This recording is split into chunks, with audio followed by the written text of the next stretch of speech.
Hey everyone, it's Robbie again. This will be our third video for the practice exam series, and really there's not much to say other than thank you for watching these videos, and I am very sorry that I was unable to post a video for that second practice exam. I will be posting these videos at the very latest Monday night before the upcoming exam that week. Ideally, I do want to have these posted around Saturday, Sunday morning, but right now I'm in competition season, so it's really hard to post these videos. So for exam 4, at the very latest, I would expect this practice exam 4 to be coming out around Monday evening, Monday night. By this point in the semester, we should be very comfortable with where we should be standing or where we should be taking this exam, and just general logistics regarding on Gen Chem exams at UNC Charlotte. So first name, last name, signature, student ID, check which section you're enrolled in. And this practice exam breakdown is going to be a little bit more unique.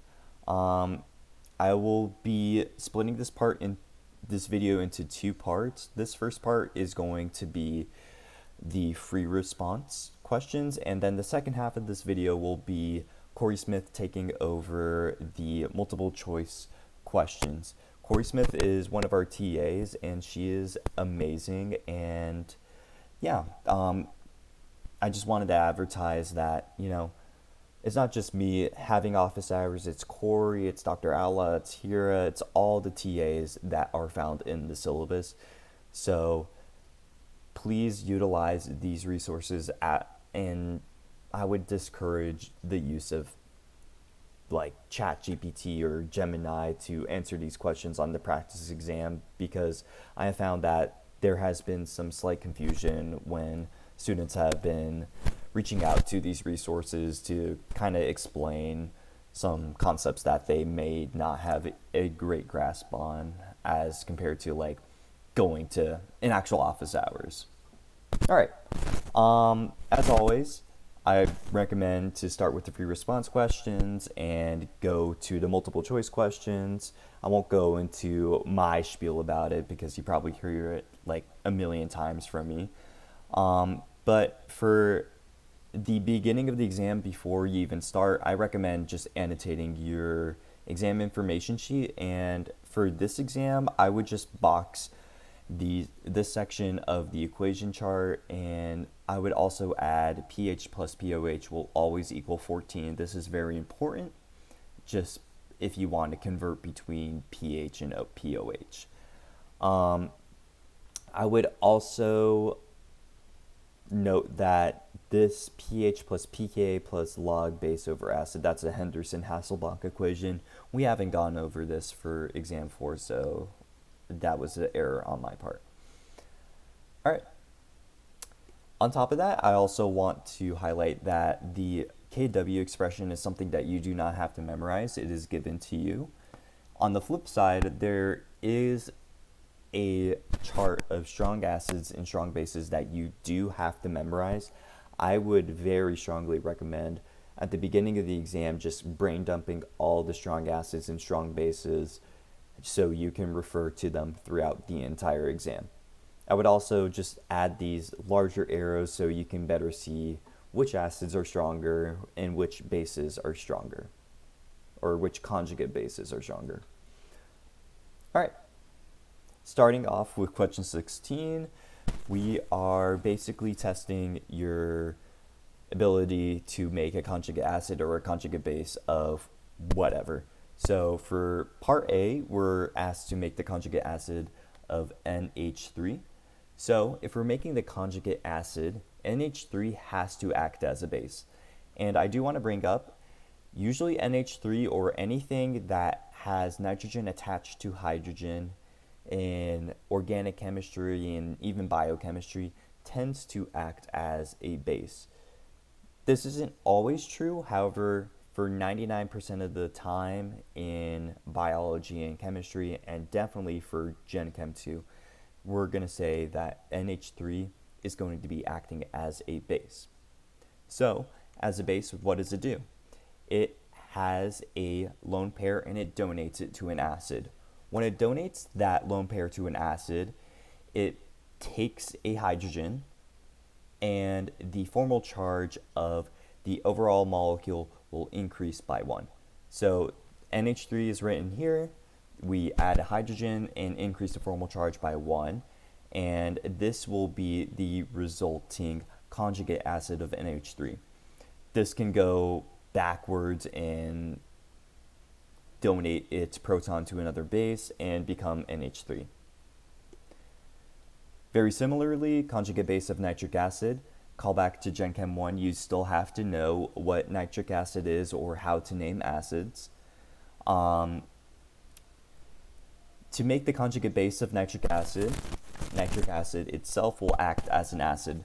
So as I said with this one, an acid will accept a lone pair and then break off a hydrogen to donate to a base. So in this case with nitric acid, this is our normal Lewis structure. This oxygen right here has a hydrogen. There will be a lone pair coming from a base, and then it will attach to this oxygen and then break off the hydrogen to be accepted by that base. And the resulting conjugate base will have one less hydrogen and a decrease in formal charge on that specific place where that proton was donated.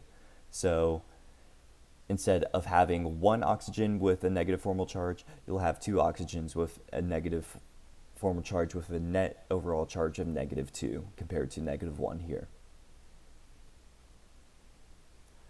All right. Going on to question 17. This was very clear-cut just based on what I said earlier about NH3 tending to act as a base.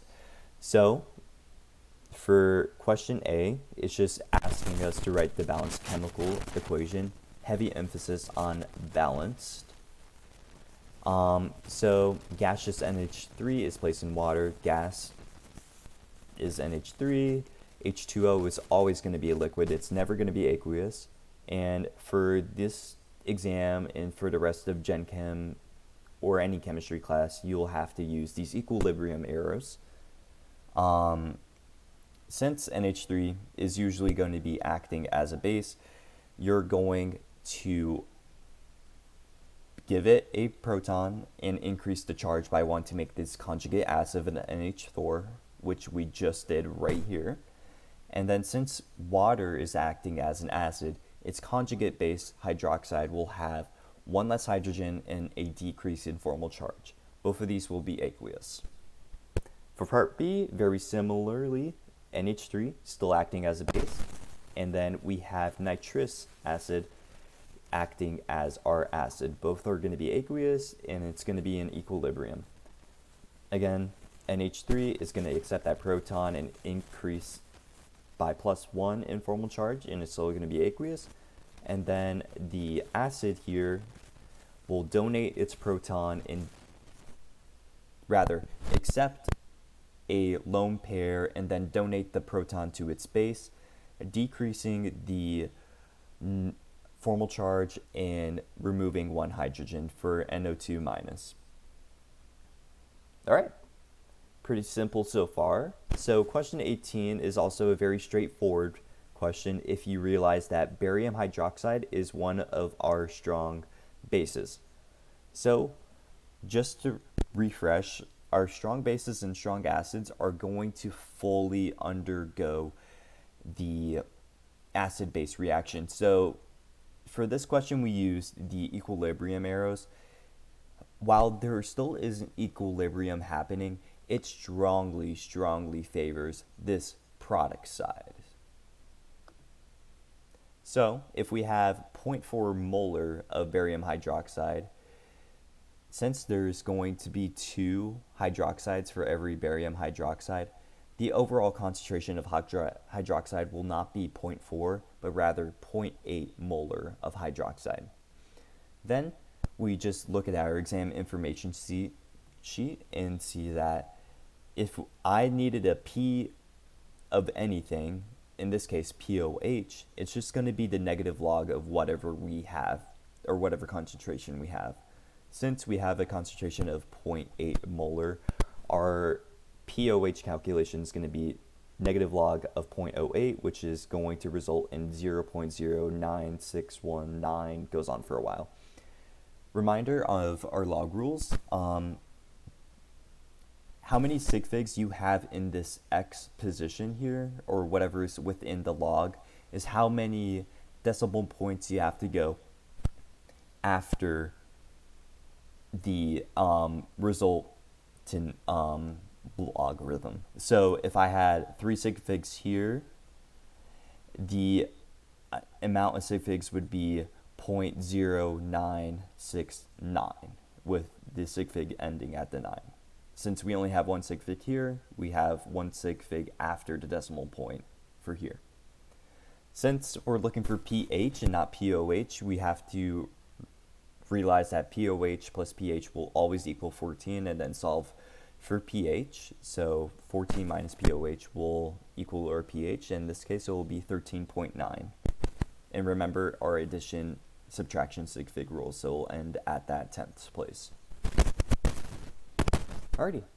Question 9 gives us 2 reactions and their relative Kp values, and then we're given different situations where we're asked what kind of value of Kp is. So this gives a very similar vibe to Hess's law. And for question A, this is the second reaction here. So we have the C2H6 on the product side, and then the product side for this one is flipped over to the reactants. So if we wanted to know what the Kp is of that flipped side, all you need to do is just take the inverse of whatever Kp value you have here. So since this is the Kp of this second reaction, this is a small error. This should be Kp of 2. Take that to the negative first power, and you should result in a 6.3 times 10 to the 12th Kp value. All right. Now for this one, this for statement B, this is the same exact reaction as reaction number 1. The only difference is that all the coefficients are tripled, and whenever you triple the amount of coefficients you have, you basically just take the Kp value and raise it to that power. Since you tripled all the coefficients, you raise it to the third power, resulting in a Kp of 1.0 times 10 to the negative 10. For question C, it is a mix of both that first rule and just adding 2 equations together. So if you add 2 equations together, you will multiply the Kp values to each other.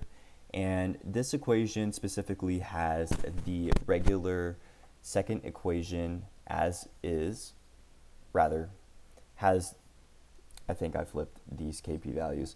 It has the second equation flipped over, and then for the first equation, it's just left as is, having a resultant equation of, or resultant reaction of this. So all you need to do is just multiply the Kp values together, and then for this Kp value, you have to take the inverse of it. And multiplying all of these together will result in a 2.9 times 10 to the 9th Kp. All right. Question number 10 is our first free response question.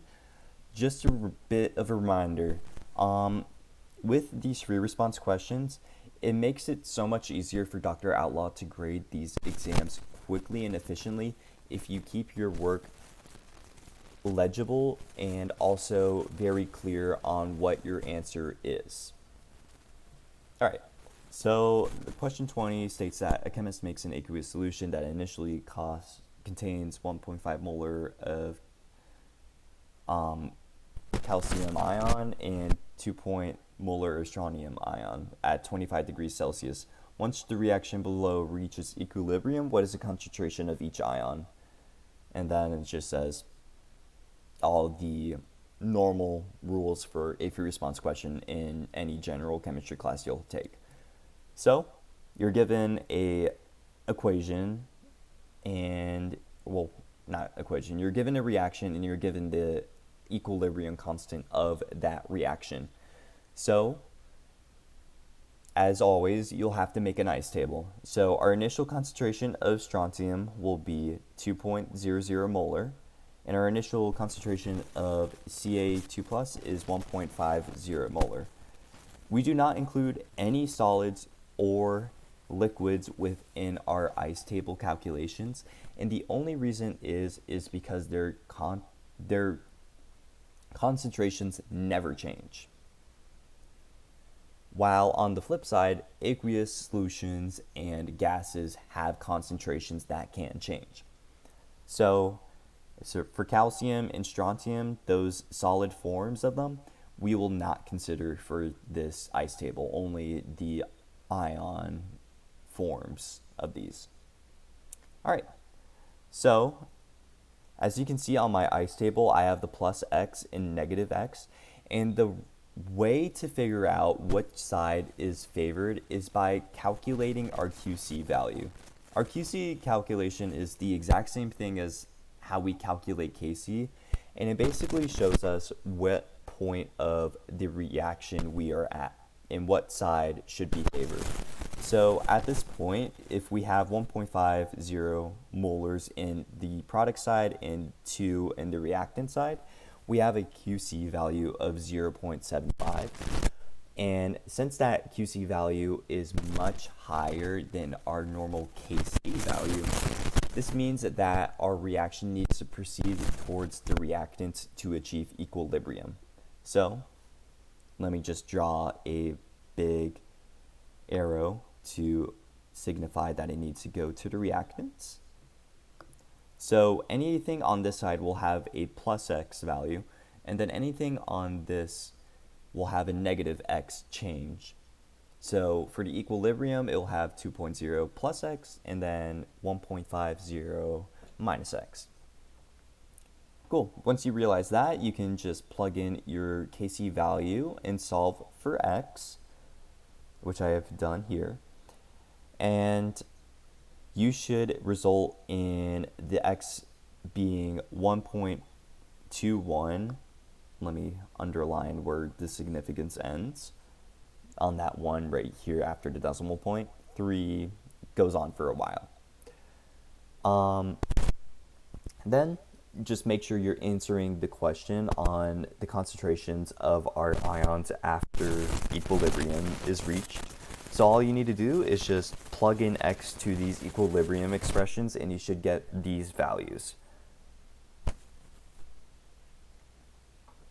All right, and then once you've done that question, and sometimes I always like to double check my answers if I have enough time in the exam, and a great way to check these kind of questions is to actually just take whatever you have right here and just throw it in your normal Kc calculation. So this will be our product, this will be our reactant, so there will be 0.29 molar divided by 3.21 molar, and I get 0.0903, which is very, very similar to our given Kc value.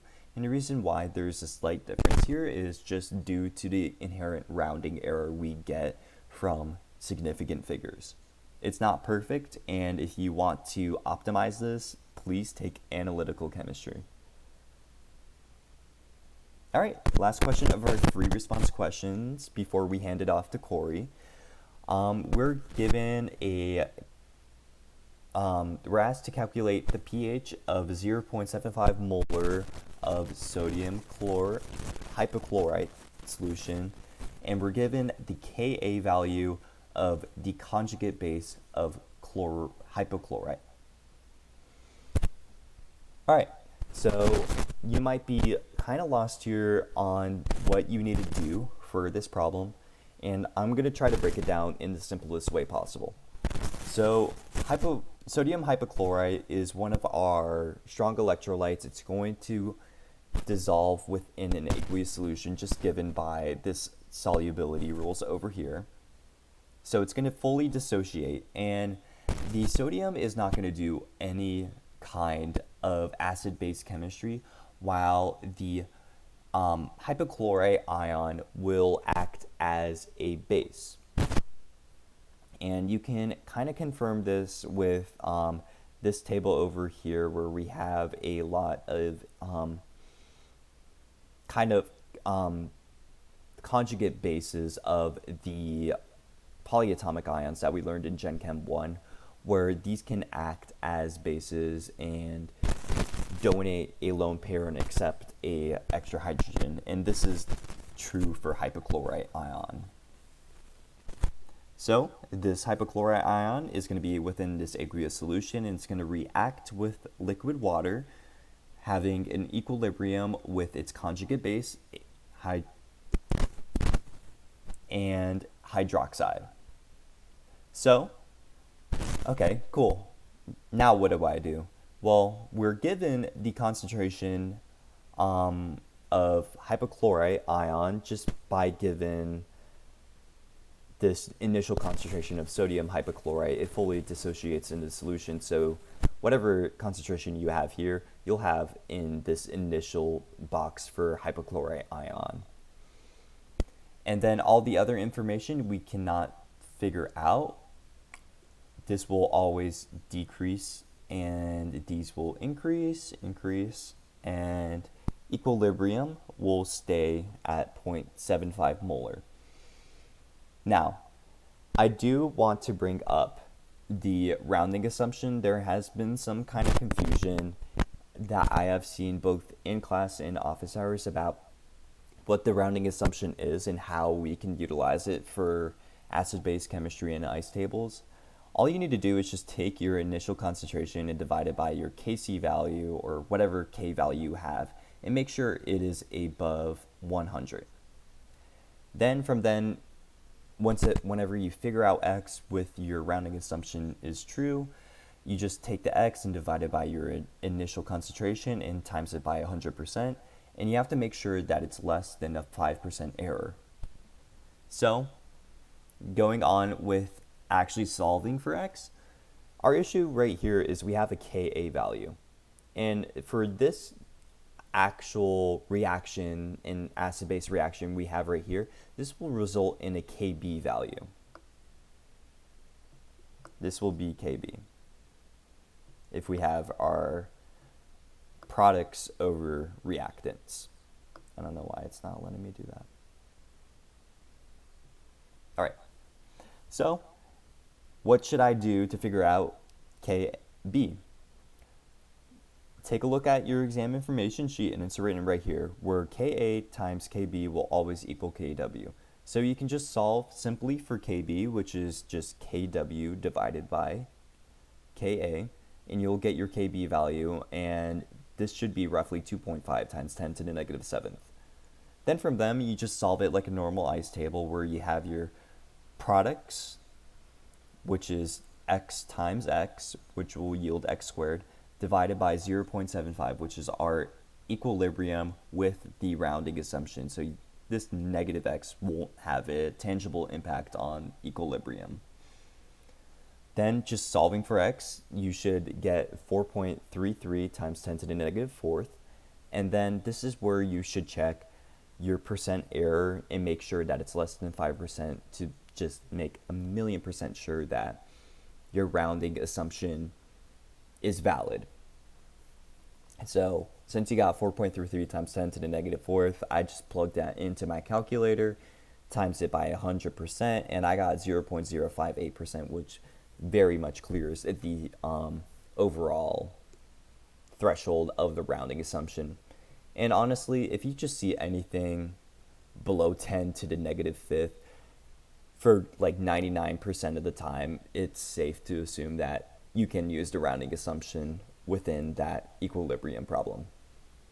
All right.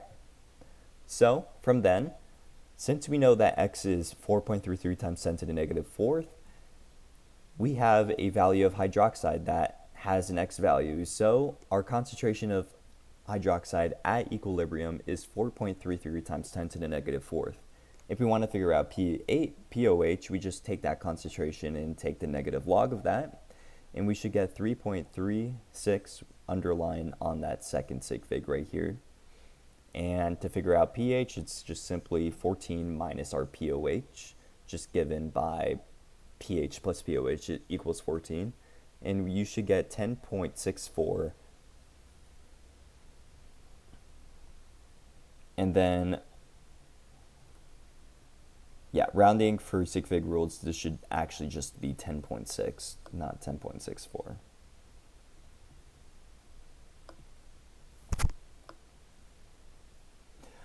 Alrighty, that covers all the free response and short answer questions. If you have any